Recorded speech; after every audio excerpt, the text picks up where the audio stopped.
ازيكم عاملين ايه؟ النهارده فيديو مختلف، مش في بيتي طبعا. النهارده بقى حماتي اتصلت عليا وقالت لي يا رودي تعالي بسرعه انتي وجودي، وفعلا رحت لها ونورت لها البيت بوجودي. طبعا حماتي قالت لي يا رودي تعالي انا عايزاكي، انا جبت دقيق وتعالي نخبز مع بعض. هنا بقى جبت لكم مقطع كده انا وجوجة. كنا بنمشي في الشارع، صراحه جوجة اول ما بتنزل الشارع بتفرح قوي وبتسيبني كده وتقعد تجري قدامي زي ما انتم شايفين. حبيت اخد معاكم المقطع ده. وهنا بقى كنت وصلت البيت عند حماتي وبنعمل بنعمل القرص. قرص وبكاكين هما الاتنين وبنفس العجينه. بجد حماتي ربنا يديها الصحه والعافيه يا رب ويبارك لنا فيها، ما شاء الله الله اكبر عليها. انا قلت اصور لكم الفيديو ده عشان نتعلم كلنا مع بعض. هنا كانت بتعمل القرص، نخلت الدقيق، وهنا بقى عملت خميره ومعاها ملح وسكر وشويه ميه صغيرين، وسبناها تخمر شويه عقبال ما هي كانت بتبس الدقيق مع السمنه وحطت السمنه.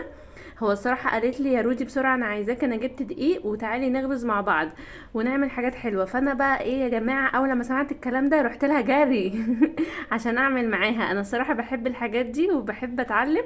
وهنا صورت انا بقى. كانت جوجة طبعا اول ما بتشوف الدقيق بتحب تلعب بقى بايديها. حبيت اجيب لكم المقطع ده برضه عشان تشوفوها. طبعا يا جماعه من وانا صغيره وانا متعلمه الحاجات الحلوه دي مع جدتي امي الله يرحمها يا رب ويسكنها فسيح جنته. متعلمه معاها الخبيز من وانا صغيره. يعني كنت بقعد معاها على الطبلة، كنت بقعد معاها بقى وابطط وافرد بالنشابه، وكنت على طول بساعدها يعني واحط لها الدقيق، وهي كانت تاخد مني وتدخل الفرن. بجد احلى ايام ذكرياتي مع جدتي. بجد الصراحه يعني وحشتني قوي، الله يرحمها يا رب ويسكنها فسيح جناته. احنا هنا بقى كانت حماتي بتعجن. هنا بقى اخدت العجين كده كانت بتعجن وتدي وتروح وتروح وتيجي. وهنا بقى انا كنت بصب عليها اللبن. هو الصراحه عملنا القرص باللبن، بنحب نعملها باللبن بيبقى طعمها حلو قوي. وهنا بقى حماتي كانت بتعجن وبتروح وبتيجي. وتعلموا بقى يا جماعه معايا الطريقه الاصليه للقرص والبكاكين من حماتي الله يديها الصحه يا رب. وشجعوني كده، وتنسوش بقى طبعا اللايك والاشتراك وتفعيل زر الجرس عشان يوصل لكم مني اي فيديو جديد بنزله ان شاء الله. وتحبوا اصور معاكم واي وصفه جديده حماتي هتنزلها، ولما اروح لها هبقى اصورها وابقى اصورها معاكم ونشجع بعض.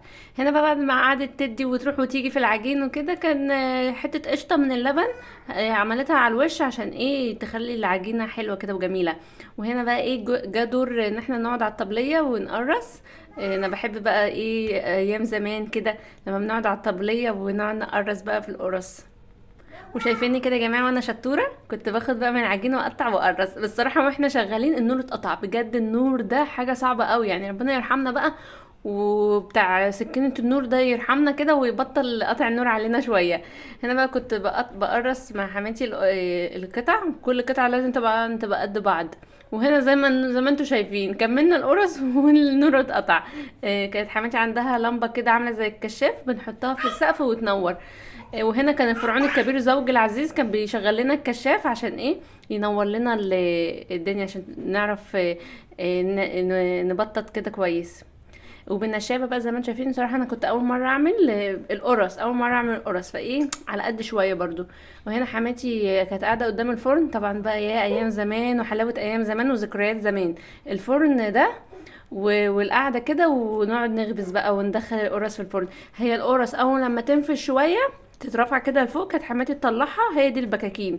اما القرص كنا بنسيبها شويه في الفرن يعني تنشف شويه، بتبقى قرص بقى وتبقى جميله بجد تحفه يا جماعه. القرص جربوها ومش هتندموا، تحفه جدا. وجوجة هنا قاعده جنبي عامله دوشه ومش عارفه اتكلم منها، معلش يا جماعه استحملوني. وهنا بقى كانت حماتي بتطلع الكميه، كانت بتطلع كل الكميه. هنا زي ما انتم شايفين الكروانه دي كانت البكاكين والقرص كانت في الصينيه. وبس كده مع